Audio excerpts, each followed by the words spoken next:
All Hi right, Femi. everyone. Hi everyone. Welcome to another webinar. As is our practice, I'm sure you all are used to having us on Saturdays. So my name is Oluwafemi Inowo, and I'm connecting with you from Lagos, Nigeria, where it's a sunny afternoon. So to everyone around the world, I say good day, and yet again, welcome to another webinar. So I'm sure everyone is delighted as every webinar holds something different and something special. And today will be no exception.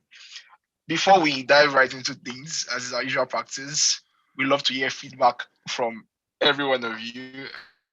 I know some of you are settling in.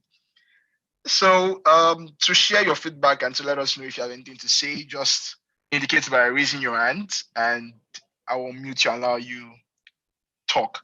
So about 12 days ago, we started the 100 days of DS, which is a mechanism for you to share your learning with the rest of the world on social media.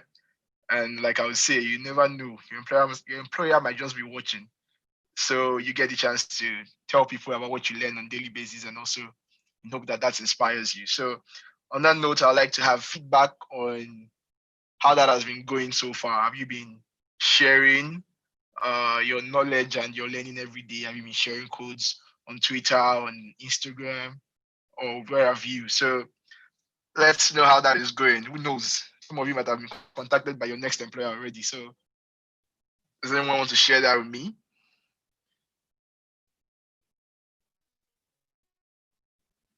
Anybody? Waiting. Show of hands, please.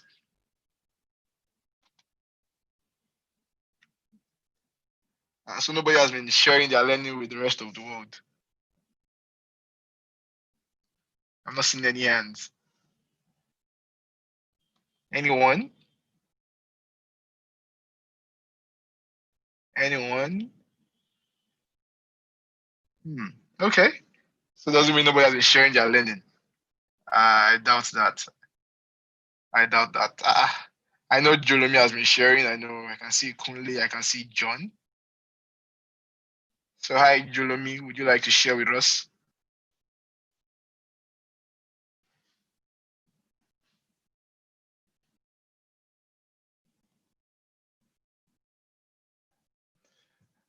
Okay. So seems no one wants to share with us their learning over the past week and how you've been sharing your learning on Twitter and if anybody has contacted you. Okay. If that's the case, I will have to turn table over to Toby Loba Dejumo to help us start off today's webinar. Toby Loba, over to you. Thank you. Thank you, Femi. Good day, everyone. I am super excited to welcome you all to today's webinar. I see we have people already on Zoom and on YouTube, and I think we can fully commence now. I am delighted to have you on board today, and you can use the live chat to let me know how you're feeling this afternoon. Currently, the temperature in Lagos, Nigeria is 27 degrees Celsius. Now, quick appreciations before I continue. Oyendikachi Adigwe is the first to join the webinar on Zoom this afternoon, and she was also the last time we had this session. Thank you, Oyendikachi. Your zeal towards learning will never go unnoticed. Moving on very quickly to our housekeeping rules. If you have questions, you have posers, you have linguistic propositions during the presentation today, please wait till the end of the session to avoid lag or intermittent disruption during the presentation. You can leave your questions on Slido using the event code 54333. Now, let's turn the table over to our speaker who is going to talk to us about energy demand forecasting using AI and cloud computing. This is a subject in which we should all be acutely interested in because accurate energy demand forecasting plays a huge role in electricity distribution. Our speaker is the CIO and head of Cloud Innovative, CIO and head of Cloud Innovative at Purelabs, a business intelligence firm. What is special about him is that he enjoys breaking down complex cloud problems and delivering simple solutions. As you listen to his presentation, you will notice his strong technical abilities and his desire for excellence. With many accreditations, years of experience in the data analytics field, and a degree in financial engineering, today's session with him promises to be extremely informative. Let's welcome Peter Iroja. Peter, it's so good to have you here with us. Thank you so much for joining us here today.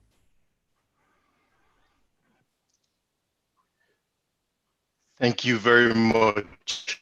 Thank you very much for having me on today. If you can, let me just make sure I can hear myself. So thank you so much for having me on today. I really appreciate the opportunity, that you provided for me to be able to speak to everyone here and also be able to talk a bit about what we do at Purelabs. Thank you for the kind words too. I hope the webinar and the presentation lives up to your expectations. So at Purelabs, we decided to put this webinar together, this event, so that we can reach out and make sure people are aware, to raise awareness around the benefits of the cloud. So in today's webinar, we will review the benefits of demand forecasting. Then we will delve deeper into how we can build a demand forecasting system using cloud computing technology. So I'll be presenting today. Toby already introduced me, but just to run that over again, I'm Peter Iroja, the CIO and partner at Purelabs. I'm the head of cloud innovations at Purelabs. I'm a certified Microsoft cloud architect and a data analyst. I also have a degree and experience in financial engineering. All in all, I have about 12 years in the data space. So let's talk a bit about Purelabs. So first, an overview of our firm. At Purelabs, we provide business intelligence solutions. We help our clients derive value from data. Our delivery process is what we call a cloud-centric approach. We always ask, what can the cloud do when we deliver solutions to our clients? Our consulting offering is two-tiered. In the first tier, we provide big data, data ops, and analytics solutions or services. With respect to big data, we help organizations and generally anyone who needs storage guidance or who needs architectural guidance on how to meet big data requirements. We help in those kind of use cases. Regarding data ops, we help apply data governance and build ETL processes and pipelines. We also help organizations create metrics and KPIs. So that's where we apply our analytics and business intelligence services. And finally, our second tiered service is cloud computing and collaboration. So we use industry-leading tools such as Power BI, Tableau to deliver analytics. We also provide training through our Neuron platform and also through our partnerships like with Hamoye. Because we are a Microsoft partner, we are able to leverage the Microsoft cloud infrastructure, such as Microsoft Azure and the 365 platform. You can get more information from our website, www.purelabs.com. And actually, I'm quite keen to find out how much you guys know about the cloud and what the cloud capabilities are. So when you go over there to www.purelabs.com/neuron, I'll flash the URL later on in the presentation. There's a form for you to fill out, and we want to gauge your understanding around the cloud. And also, we would like you to register your interest in any of the courses that we have further down the line. Okay, so now that's over. We are going to start demand forecasting. So when we talk about forecasting, from a business point of view, we are referring to predicting events or future outcomes today that can impact the profitability or operations of our business. With demand forecasting, we want to empower our business today with knowledge pertaining to demand in future. So we're empowering our business today with information from the future. So the different use cases and benefits of energy demand forecasting are, when we apply these energy forecasting techniques or demand forecasting techniques to the energy sector, we can derive the following use cases and benefits. First of all, we have the ability to balance supply and demand. Now, what that means is we can avoid disappointing our customers, because knowing what the demand could be in future means that we can plan ahead today. By forecasting demand, we can also produce only what is required. If we have a view of what demand is going to look like tomorrow, it means we can produce just enough to meet tomorrow's demand. And by doing that, we minimize wastage and we minimize unnecessary greenhouse emission contributions. We also get the benefit of tighter control, cost control, because when we're able to forecast and produce today, it means we are able to lower our costs, because we don't have to, when we overproduce or underproduce, you would find that in most organizations, that is when pressure starts to build up on systems, because we want to meet demand, we start to ramp up, the system to levels that it doesn't normally operate at. So you start running high maintenance costs, high repair bills, and there will be a lot of wasted man hours, because people will be running around just trying to make ends meet. And finally, one of the benefits of demand forecasting is the ability to increase our pricing efficiency. Now, what that means is, if we know what the price will be tomorrow, because we know demand is one of the predicates to price forecasting, then we can hedge appropriately today. So we can hedge our positions today. So if there are price fluctuations tomorrow, we don't have to be in a position where we start running losses unnecessarily. So why is this so important? Why is demand forecasting important to the energy sector? I've given you some of the benefits, but why has it been the case that we've never really been able to use cloud computing to efficiently get the energy sector to start using cloud computing in the right way? Well, an interesting point which I'd like to point out is that there have been other different things that have had impact to the energy sector, like advancements in renewable energy, and also government policies have had the biggest impact to the energy sector. But at the same time, we've not really seen the same impact from core technology. So while technology has been advancing in other industries, it's never really advanced in the energy sector. But we believe at Purelabs that leveraging cloud technology will help give organizations an edge. We believe that the adoption and application of cloud computing in the energy sector can have a significant impact. So to start the demand forecasting journey, the first thing we will do is we'll have to select the model. So it's the model selection phase. In this phase, we have to identify properties that will impact the forecasting, the model. So the first thing we'll try and identify is the target variable. What are we trying to actually forecast? Is it long-term or short-term forecasts? How accurate does our forecast have to be? Do we have historical data available that we can use in the forecasting model? How much computation do we have? How much computational power do we have available? Because one thing you'd learn, one dealing with models and forecasting is a huge amount of data, a very inefficient model, loads of predicates and features will always mean large amounts of compute, or you would have a very long computational time just to produce a small forecast. We also have to consider the type of data set that we have. Is it discrete? Is it continuous data?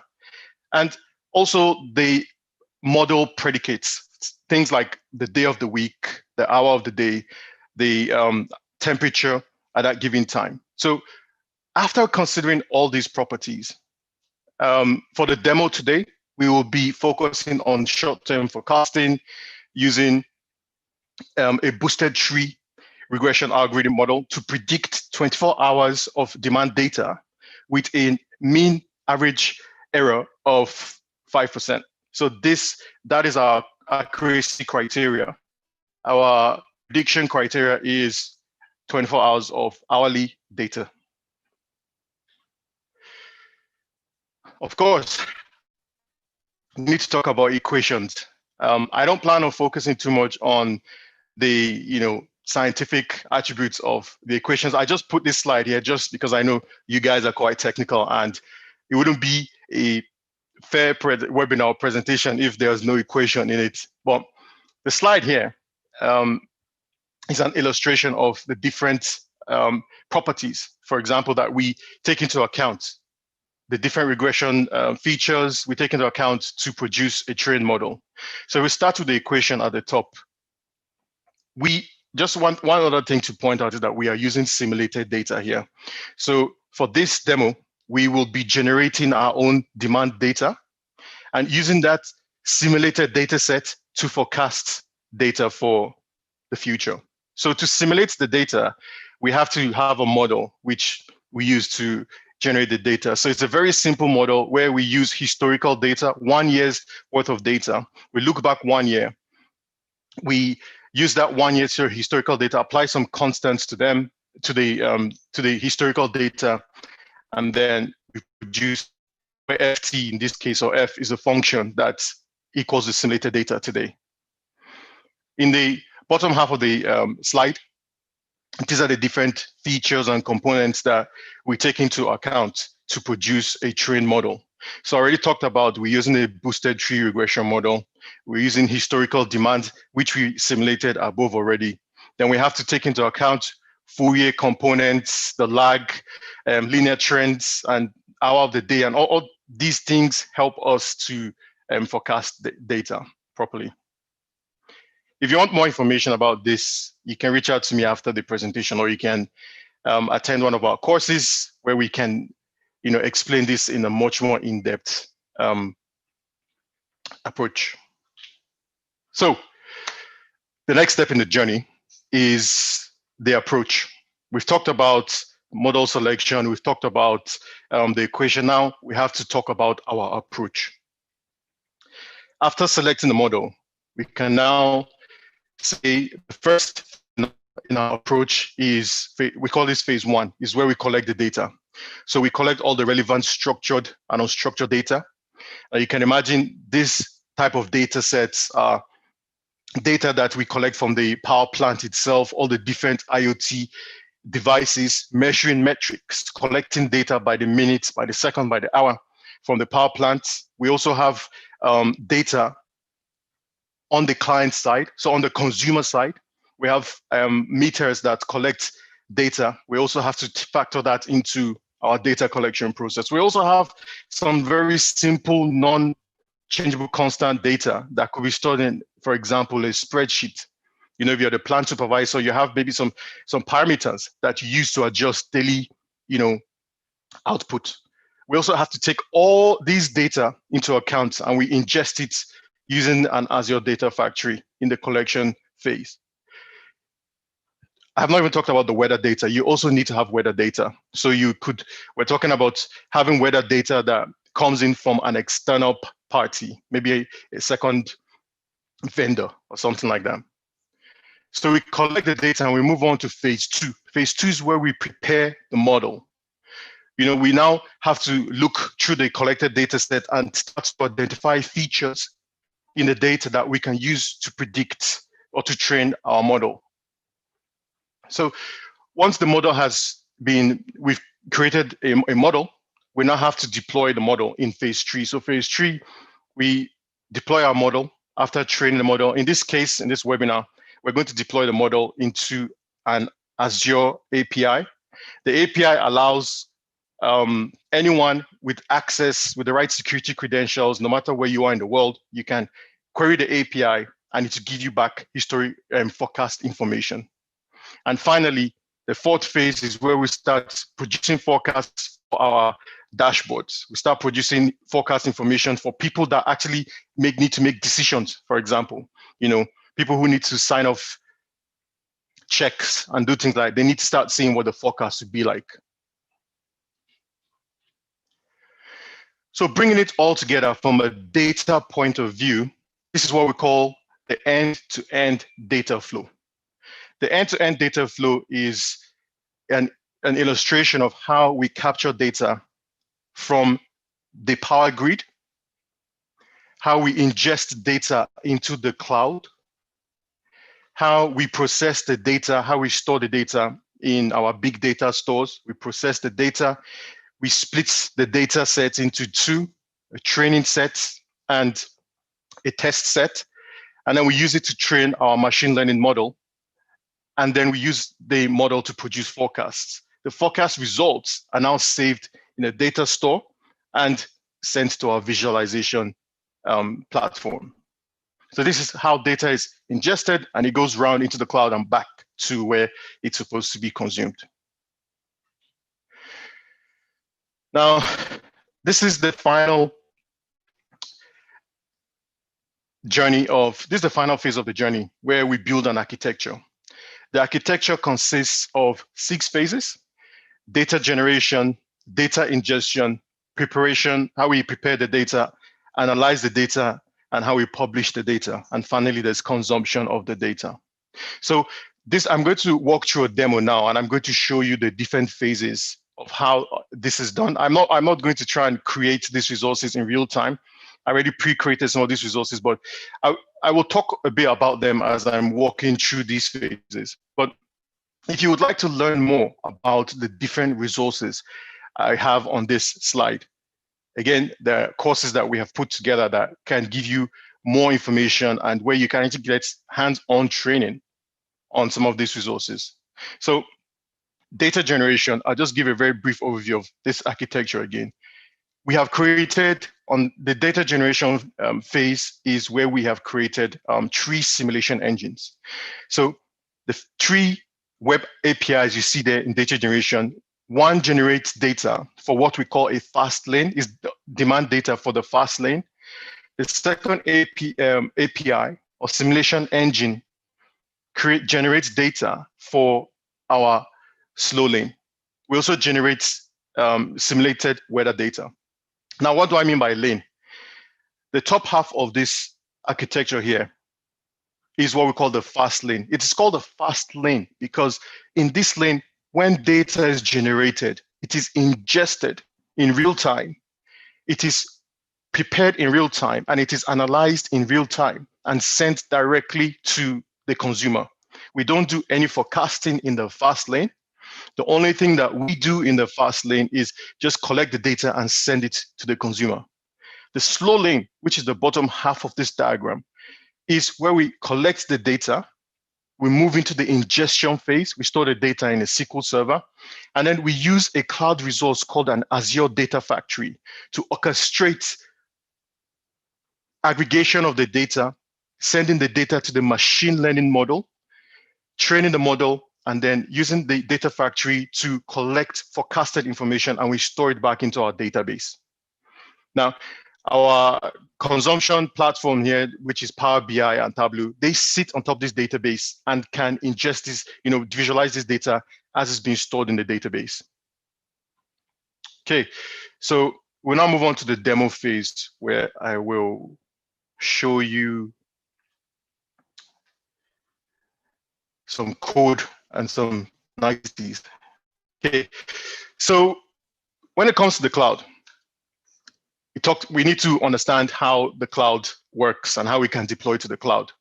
The cloud is just an entity, right? It's a bunch of computers in a data center that are connected, and we as consumers of the cloud, we don't usually have to worry about how those computers are cooled, how the power is sent to them.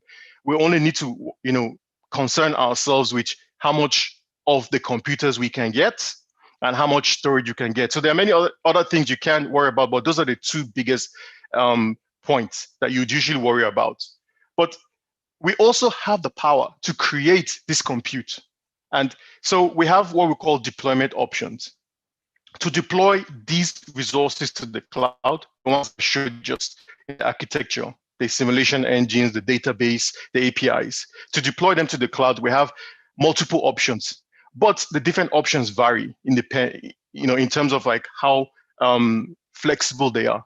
So starting with Terraform. Terraform is the most popular deployment option to the cloud. The reason why Terraform is so popular is because it is cloud agnostic or platform agnostic. It means you can create your resources, cloud resources, in a JSON file, and then you can abstract the cloud provider. What do I mean by that?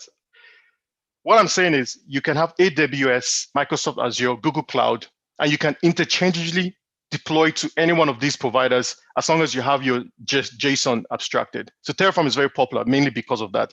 And it also allows you to deploy multiple cloud resources at the same time. So the next in the list is Azure RM. Azure RM is a product created by Microsoft, and it's only used with Microsoft Azure. Microsoft Azure is the cloud provider that we will be using for this demo. So I'll talk about Azure RM. It's very similar to Terraform, but the difference in that it is not agnostic. It is exclusively created for Microsoft Azure. PowerShell is another way you can deploy resources to the cloud. With PowerShell, it's a scripting language, so you have to learn how to use PowerShell. But once you learn it, you can start creating resources from the command line, and I'll show you a bit of that in a minute. Then finally, you have AZCLI. AZCLI is very much like PowerShell, but it's exclusively created for Microsoft Azure. So you use that to create resources in Microsoft Azure, and that is it.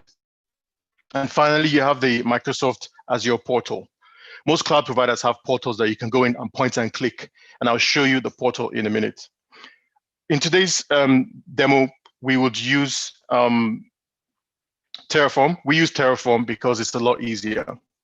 But just for simplicity, I'll show you some of the other examples. So this Terraform, this is how the JSON looks. This is the JSON that we use to describe our stream analytics job resource in the cloud. Once we've described it like this, we send this to the Terraform engine, and it talks to the provider and creates this for us in the cloud. I also talked about the ARM, Azure RM. For short, it's called ARM. Azure RM is very similar, like I mentioned. It's also JSON-based, but as you can see, all the resources have been put together in one file. And finally, I talked about PowerShell earlier. So this is just a very simple PowerShell script I created. You can use it to create resources in the cloud. Now, the thing with giving demos is that things tend to not work when you run a demo. So I'm just going to quickly create a resource in the cloud. So as you can see, so let's create a resource.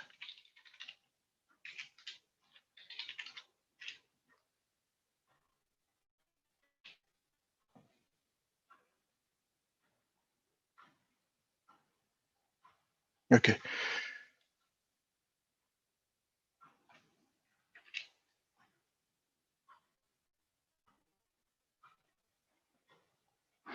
Let's run it one more time. Okay, so it's working now. So I literally use just these lines of code to create a storage account in the cloud. So it's creating a storage account behind the scenes there. And a storage account is just like a hard drive in the cloud. You can access it, connect to it, store anything you need there, and it's there for you. So it's created the storage account. I will show you the storage account in a minute. So I'll now turn over to the portal. This is what, after logging into the Microsoft Azure portal, get a view like this. Like I created this view. It has all the information I need for today's webinar. When you log in, when you create your account for the first time, Microsoft, by the way, offers free accounts, and you get up to $200 worth of free credit in your cloud account. We show you how to create the account and how to use it in some of the courses that we offer. But you can go ahead today and create your account for free, and you get some free credit. So for this webinar, this is our dashboard. As you can see here, we have information on metrics for our SQL database. We can see how busy the database is, how many failed and successful pipeline data factory runs we have. We also have CPU and compute information and memory information for our simulation engines. We also have number of stream analytics jobs here. So I'll start with the simulation engines. The simulation engines run in what we call an Azure web job. There are 4 of them. One of them we just use to create the environment, but the other 3 The 5 minutes data to EH is what we use to send data to our Fastlane stream analytics job. This web job we use to create simulation data for our SQL database, and this is the web job we use to simulate data for our weather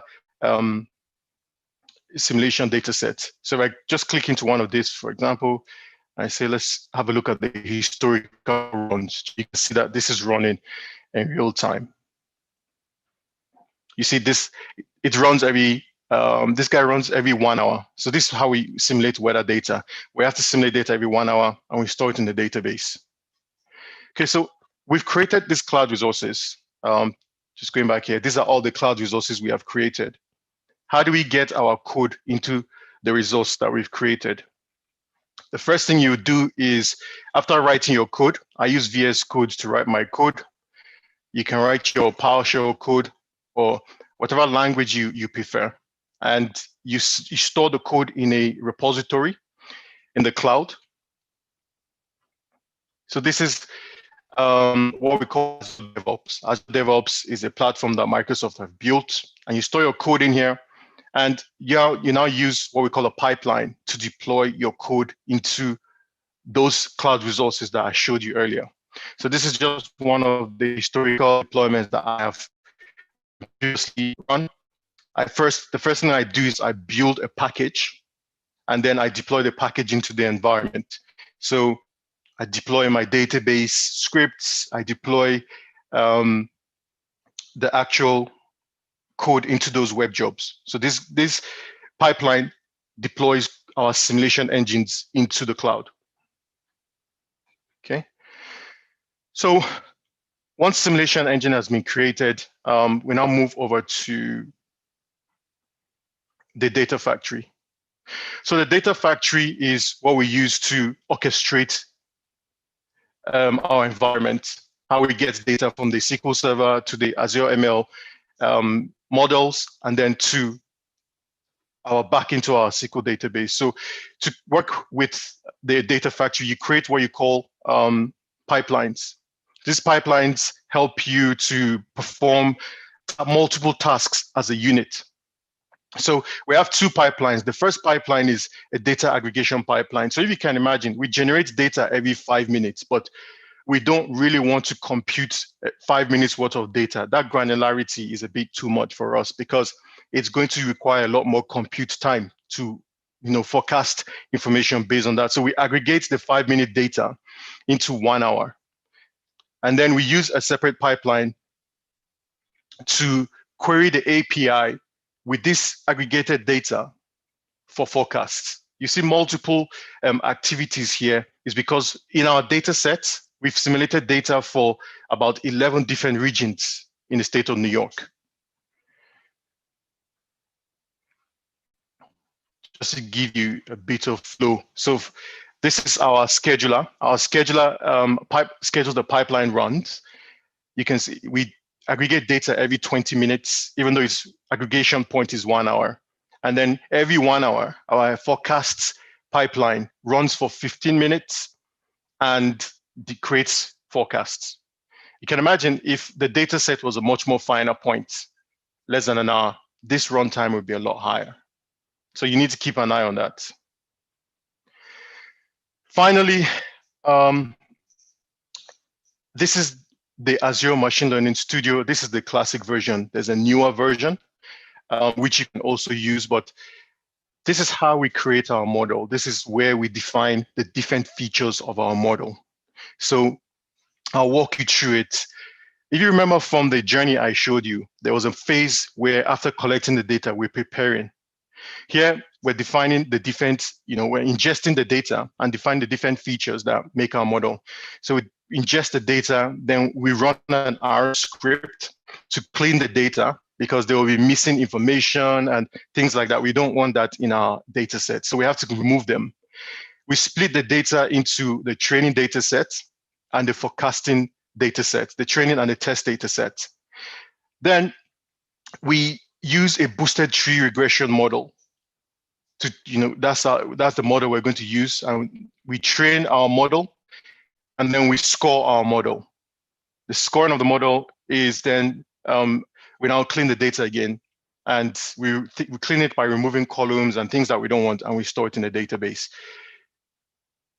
So just to give you a view of one of those training outputs, you can see, hopefully this will load in time.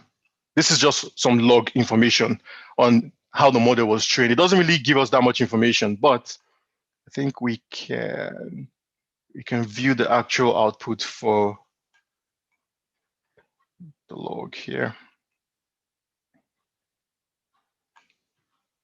Okay. So we can also view the outputs of the training. You can view the tree of how the model came to the decisions that it came to, the finalized prediction that it came to achieve. I can show it to you. So after training the model, that's not the end of it. We have to now deploy the model into our production environment. So that's what we call, we deploy the predicted model into an API. And this here is the API. So this is what we actually publish. And we can, when the data factory runs, it talks to the API that sits on top of this model to produce forecast results. These are some of the resources that we talk about in the courses that we offer. I can't really go through everything here, but this is the ML Studio. You get this you can create an ML Studio environment in Microsoft Azure with your Microsoft Azure account, and you get some free credits to use the environment. Okay. So finally, we need to come to the visualization of the data. And I'll just come to that in a minute. But you can see the ML Studio is quite unique in the sense that you can build the model in a modular fashion. You choose how you want to build the model, usually drag and drop. And it's very different from the way things were done in the past, where you had to, go and write code and write a bunch of R code, put it in a web book and then run it. Okay. So while the Power BI report is opening, I'll go back to the pipeline runs and just walk through some of these steps again. What you would notice here is that I've split the database deployment phase from our app deployment phase. This is very good practice because sometimes you have changes that you've made to your database that you want to deploy all by itself. You can deploy them separately, and you've made changes to your other cloud resources like your simulation engines in this case, and you can deploy them separately. So this is the view of the database where we store the data. This tool I'm using here is called SQL Server Management Studio. It's a free tool you can get from the Microsoft website. You can use it to connect to your cloud database, your whichever database that you're using, as long as it is a Microsoft SQL database. So this is where we store our forecast results. This is where we store our simulated demand results. After aggregating the results, we store it here. Okay. So I'll move ahead with the presentation because our Power BI report is taking a while to load here. Just give it a minute or two.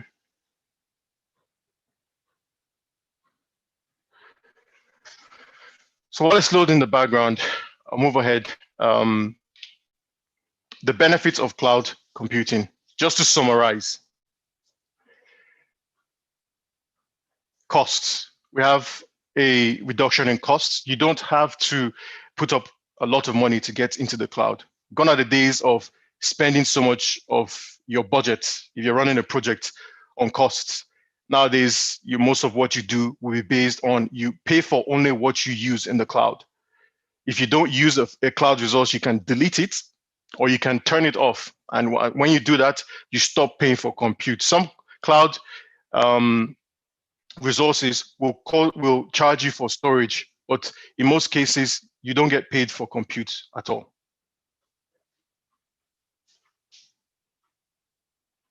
Okay. Scalability is another benefit of cloud computing. If you have a workload that is increasing, You can also scale up your compute at the same time. Scaling up your compute allows you to meet your demand in real time. There is little to no downtime involved, and you get everything in real time. Finally, there is growth. The cloud grows with you. So if you have a project or you have some work that you're doing, you can start small. When you've gone through the incubation phase of what you're doing in your project, the demo or POC phase, then you're ready to move into the next phase, maybe the actual development phase. You can start increasing the different scope of resources that you have in the cloud. So I do hope that you've learned a lot today. You've seen how the cloud has enabled demand forecasting in situations for energy demand companies in this industry, and you've been able to follow me through the journey to the end. So what's next? We've talked about that, and I'm sure a lot of you will have questions and would like to know how they can learn more about the cloud. So we have an educational training provider called Neuron. Neuron is what the platform we use to provide training material to people. We've put together some courses. We have all our courses are hands-on courses. They're usually evening classes between 6 and 9. You can go to www.purelabs.com/neuron and register your interest. So when you register, then we'll get back in touch with you and we'll let you know when the courses are available, when the class is about to start, and we'll also provide you the schedule for the classes. We have beginner, intermediate, and advanced classes. And depending on what you want to learn, you can attend any one of those classes. I'll strongly encourage everyone to at least start with a beginner class because we teach cloud fundamentals there. And we also have a course on data visualization fundamentals. So I now hand over back to Toby for any Q&A. Yes, thank you so much, Peter. This was visually super educative. Thank you, Peter. I loved how your style of teaching was all about discovery and hands-on learning. It looks like we have some questions here already. Yeah, the first on my list is there any advantage in making use of the simulated data stationary? So, is there an advantage of making simulation data any stationary? Can you expand a bit more on that question? Are you talking about getting the simulation stationary in terms of having the mean, the average, or are we talking about some things like correlation? It wasn't specified here, but I think probably about the trend or the cyclical variation. Right. So because energy data is cyclical, right? I think the data is already stationary because it's simulated and the mean or average is always going to stay the same. Because when you're talking about stationary points in the data, I assume we're talking about the mean or average of the predicted data, so the trend in the data. So it's always going to be stationary, even though it's a cyclical data set, if that answers your question.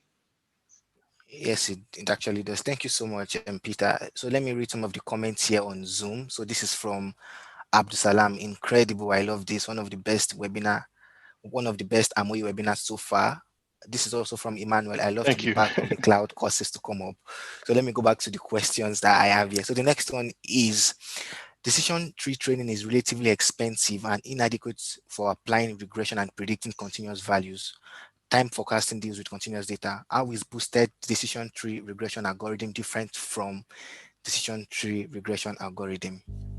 Should I come over it again? So, no, it's fine. So boosted tree decision algorithm, it uses the errors from the previous tree. So when you start the regression, you have the first layer of regression. That regression set goes through. We get the errors from those regression points and use it in the next node in the tree or the next leaf in the tree. And that's the benefit of using a boosted tree regression algorithm, because it takes into account the errors from the previous regression forecasts. So it's computationally very intensive, but because we have a lot of computing in the cloud now, like you can see, I was able to forecast 24 hours worth of data, right? My Power BI has just come back up, but you can see this is my forecast here for the next 24 hours. I'll just quickly go to the next page. I did this in 15 minutes because we have enough compute in the cloud to be able to take into account the extra costs in computational demands that will be there. But it's not that much with the boosted tree regression algorithm. I haven't done a side-by-side comparison, but a boosted tree regression algorithm has a minimum amount of error because it takes into account previous errors from the previous steps in the regression. Okay, thank you. And another question here is about the training. Please, I want to know if the training on Neuron is free. It's a very good question. We are still in the process of trying to put together costs for the course. It's not going to be free, I can tell you outright now, because we have some underlying costs that we also have to pay for. So it's not going to be free, but it's going to be priced at a very competitive point so that it's available to as many people as possible. So it's not going to be free. Okay, thanks for the clarification. Now, this is from Botati on YouTube. Can we see the visualization of the data? Absolutely. Sorry for the delay. My Power BI reports just took forever to come up, but this is the visualization here. This is data that, as you can see, today's date, this is, I'll say it's real-time data, simulation, real-time up to the hour, because we simulate data every hour. So I'll just quickly walk you through the data set here. So this is the summary page here. And remember I told you that we have 11 different regions that we cover in New York. So we simulate demand data for New York, 11 different regions, and the geographical chart you see here, the different circles represent average demand for those areas. Now, this is just a summary page here. Now, if we actually see the actual demand forecast is here, we forecast, this chart on the right-hand top right here shows the forecast versus the demand. We had an error here on the 31st of August because our cloud infrastructure, we hadn't spun it up quickly. So there were gaps in the data. So as you can see, obviously the model did not really work too well when we had gaps in the data set. So when we got the model working correctly again, the demand actually follows the forecast very, very close. If you look at the actual error rate, the error rate is quite low. It's about 5%. Which was our initial target. You get spikes above the error, above the 5% rate, but sometimes it is to be expected, especially when you get, sometimes the different parts of the systems don't move at the same speed. But I can say all in all, we did achieve our goal of 5%. We're able to forecast, so this is tomorrow's forecast, demand forecast, and at this time tomorrow, when we're running at this, we expect demands to follow our forecast. So this is the result here. These are the results.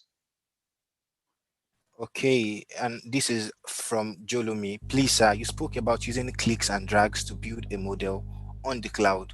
Can feature engineering be done with those clicks and drag? So we have to code them ourselves.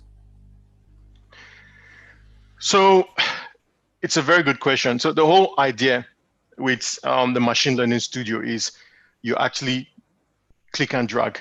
If you want to code it yourself, don't get me wrong, the cloud machine learning studio provides you an interface that you can go in and write your code yourself. You can write your code in .NET, in C# or Python, and even R, and upload it into the machine learning studio, or you can just click and drag the models. But you still have to have an understanding of what you're clicking and dragging, right?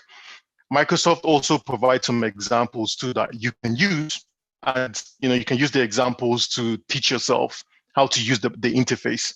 So clicking and dragging works when we call it when you're researching a solution.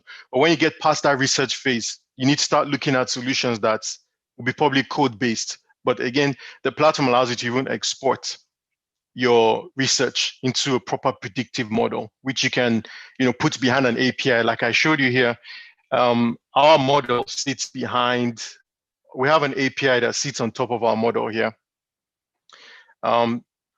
This API is here. Just show you again. Just wait for it to load. But the API is there, and I will show you the actual get the web service parameters. Don't want to run it again. Okay, yes, sorry, it's right here. So these are some of my previous things that I've published. So this is the web API that you can call. This is the key that you can use to access the web API. So I'm just going to open this in a different window, because we don't just want anybody to use our published model. We have to put some security around it. So if you go to any, you can write some code that can call this API, and you can pass in the right parameters. This API will produce for you a forecast. So I don't know if that answers the question, but it's a step-by-step process. The whole studio is there for you to learn and build a model. And when you build a model, you can publish your model into, it doesn't have to be an API. You can even publish it into an executable, which you can give to people, or you can share around. But because it's the cloud, I always encourage you to publish into the cloud. All right, thank you so much for that clarification, Peter. Here's another interesting question from Dara. You have an MSc in financial engineering. How would you describe the future of this field? What are the cons? It's a very so financial engineering. How did I even get into financial engineering? I have a desire to I'll say to double dip in technology and to pick up as much as I can from the scientific side of of learning. I love mathematics. I love tech. So when I decided to take on financial engineering, for me at that time, it was the best, bringing together the best of both worlds. And a few years back, there was this was before data science really exploded onto the scene. The banking industry, this was just before the .com, the 2008 crash. There was a lot of demand for financial engineers, for people with knowledge of engineering and also knowledge of a bit of science and finance, because most of what we do, or most of the models that you write or you create in the financial space depend on physics, for example, things like Fourier transforms, stochastic analysis and things like that. So I decided that is the approach I wanted to go down. And it's been very good. What I do right now in Purelabs is I bring together the synergy of everything I've learned. I think at this point, financial engineering is, you'd only find demand in this space if you already had maybe quite a lot of experience in tech, data, and finance. Data science, though, is the new version of what I believe financial engineering is, or should have been, because data science cuts across everything. It's not just finance. Financial engineering, we spent most of our time trying to simulate Black-Scholes equations, trying to write, model different financial instruments. Obviously, we learned the fundamentals of forecasting using things like correlation matrix and all these things. But you learn the fundamentals, but you apply it predominantly to the financial industry.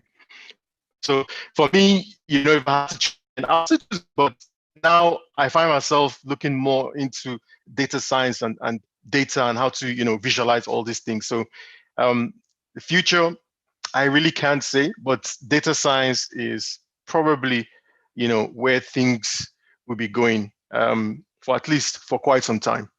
We live in a world, by the way, where we produce terabytes and terabytes of data every day. So being able to have the skills to analyze this data and produce meaningful results on the data is where I would say you want to be heading, actually, not just looking at the title itself. Okay, thank you so much, Peter, for that clarification. And I'll be reading some of the comments on YouTube. Olusegun Adeoshun says, I'm glad the training isn't free. I don't like free things. Steven says, great insight. And Botati says, excellent presentation. Now we have two questions here, which I'll be taking together. Botati is asking, will you be offering business analytics in your course? And Olusegun wants to know if there are partnership opportunities such as consulting or professional business services. Thank you, Olusegun. So to touch on the first question, I think the question was around business intelligence. So yes, we have business intelligence. We've wrapped business intelligence up into what we call data analysis. So we have a data visualization fundamentals course. The first course that is just aimed to give people some fundamentals, get everybody up to speed. If you don't know how to visualize data, if you don't know what tools to use, that course will help you. Then the business intelligence aspect of it starts to come into play when you move into the intermediate course, which is the data analysis course. This is a course where we start to use tools like Power BI and different methods to start looking at data to extract KPIs. So KPI is what you'd traditionally be looking for when you're doing business intelligence. You start looking for things in your data, value in the data. And so the second intermediate course is where we start looking at that. So yes, to answer that question. I think the second question, I don't recall, but was it to do with consulting solutions? So Purelabs, we are there and we provide consulting services. So we've partnered with Microsoft, we've partnered with a few other companies. So there are consulting opportunities that we offer. So we offer services in big data, data ops, analytics, business intelligence, and cloud computing. If you have any challenges or any questions that you want answered, you can engage us. You can go to our website and just fill the contact us form, and we can start that whole process of engagement, and then we can see how we can help your organization. So that would be my answer to that question. Yeah, it's a good question. All right, thank you so much. Now we have three questions here, which I'd like to take together because of our time. So this is from Abdusalam on Zoom. Can a certified MS Azure developer do the job of a certified Azure data engineer and vice versa? If not, which of these do you advise one to go for? That's from Abdusalam. Uluwatobi wants to know the advantages Azure pipeline have above Kubeflow pipelines, while Emmanuel wants to know if Tableau is important in data science. Oh, wow, these are very three hot topics. So Azure certified developer versus Azure data engineer. I think if you look at the way Microsoft is positioning the cloud right now, they do this thing called you learn in silos, because you learn for a specific function. If you want to become a data engineer, you go down the data engineering path. If you want to become a developer, you go down the developer part. If you want to be a data engineer, you would find that you still need to have some development experience. You need to know how to write code. You need to understand data and things like that. Or if you go down the data developer path, you still need to understand data, but you'll be primarily focused on writing very, very good code.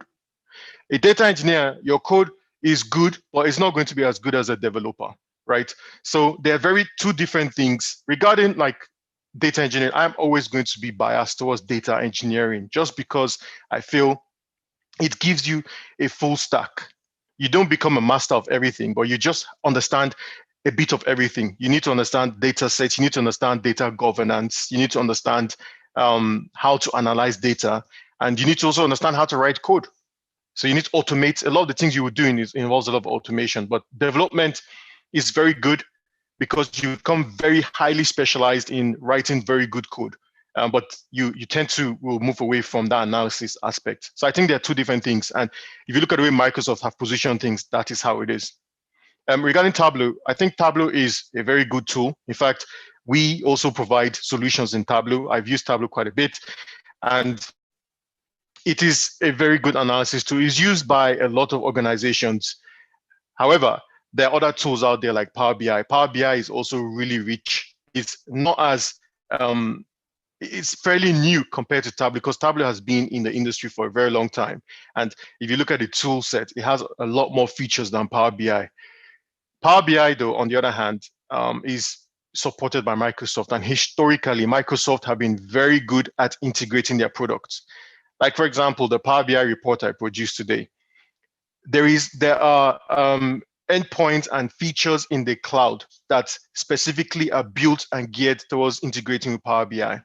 So you can see how that synergy works. So if you want to go down the Microsoft Cloud platform, you can, you'd probably start using Power BI. But when it comes to like very heavy lifting tools, you'd probably use Tableau.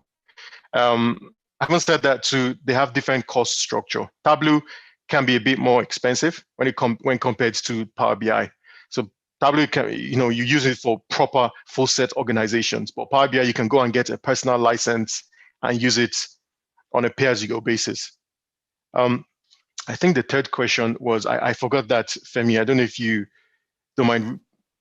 Okay. It's from Uluwatobi. What advantages does the Azure pipeline have above the Kubeflow pipeline? So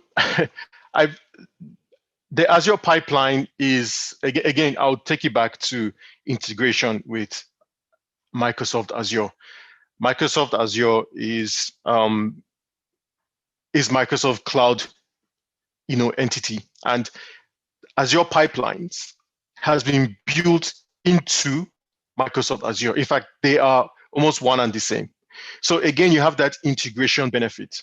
If you're using DevOps, it's called Azure DevOps, by the way. The pipeline in Azure DevOps, just quickly find this. The pipeline in Azure DevOps is just a subset of what we do in Azure DevOps, right? So there are other things you use Azure DevOps for. It's not just pipelines. You can use it to store code, manage teams. You can have your, work process built into Azure DevOps. Having said that, when it comes to Qt pipelines, I have not used Qt pipelines before. So it's actually something that is new to me, and I'm actually going to look it up after this presentation. Okay, thank you so much, Peter. It looks like we've passed our deadline already. Let's just take 2 more questions before we go. So this is from Wale. Wale is asking, what does it take to get a job at Purelabs? And the last question here is, what is the best model to use for energy forecasting? Is it Facebook Prophet? Okay, regarding getting a job at Purelabs, like all organizations, I would say we're always looking for the people who are very, very enthusiastic about cloud technology. If you're somebody who would wake up and you write scripts, you do things like that, and you're keen to learn, please get in touch. You can go on our website, and if there are any openings, we'll invite you to come and join us, either as an intern or we can always find something for you to do. But go onto our website, contact us, fill in the form, and just let us know why you think you should work at Purelabs. You just need to be enthusiastic. We know what we want, but you also need to tell us what you're able to bring to the table. It's a startup culture that we run, so things are very fast paced, and you find yourself doing a lot of work. So hardworking. Regarding the second question, Toby, I think the question was on best model to use for energy forecasting. Is it Facebook Prophet? Is it Facebook Prophet? Yes. Okay, so I've never used Facebook Prophet before. So I can't say if that's the best model to use. There are many models out there, like I mentioned earlier during the model selection process, but there are certain criteria that you have to look into when you're selecting the model. If you select a model that requires 100 predicates or has 100 features, 200 features, just be aware that you have to make sure you don't want to overfit your model. You don't want to run into situations where your model is just literally going to start telling lies because it's looking and it's cheating, it's overfitting, stuff. So just be very mindful that choose the right model for you, the model that is able to meet your error criteria or your error margins, the model that you can have historical data for, because there are many criteria that you have to look into when you're choosing the model. So I would say boosted tree regression model, why we chose it, just to talk about it a bit again, is because of its simplicity of use, and also because it has a fine balance between computational requirements. It has a fine balance between the different features that you can have in the model, and also because its error accuracy is actually quite good. It's fast for what we want to do. So having said that, we haven't tested out any other model for the demo, but we're open to people proposing new ideas. At some point, we'll make some of our work open source, so you can take it, download it, and see if you can make it better. That's fine. But then again, it's going to be part of the course too. So if you're looking to educate yourself and bring yourself up to speed, just sign on to one of those courses or register your interest on our website. Amazing. Thank you so much, Peter. Now, just to note everyone that Purelabs will be offering paid courses on Hamoye. You can register your interest with Purelabs, or you can register your interest on Slack. It looks like we've covered a lot of questions already and we are past our time. Is there anything else you'd like to say before a final wrap up? I just want to say thank you very much to Hamoye and the team. You guys have been very supportive, and I think it's an opportunity to work with you guys and also present to people out there that don't have an understanding of the cloud or are new to the cloud. The cloud is a very powerful force. This is the future. And I didn't want to say that on the start, but everything is now moving to the cloud. Your Google Cloud, your iClouds, and everything is all there. So we have to also, learn to take advantage of this in whatever little industries or whatever things we're working on. Let's see ask yourself this question: how can the cloud work for you? How can you use the clouds to make your projects be delivered faster, to get your computation faster? And that is what I'll just leave the final question I'll leave you. Just ask yourself that question whenever you're doing anything. So thank you very much, Femi.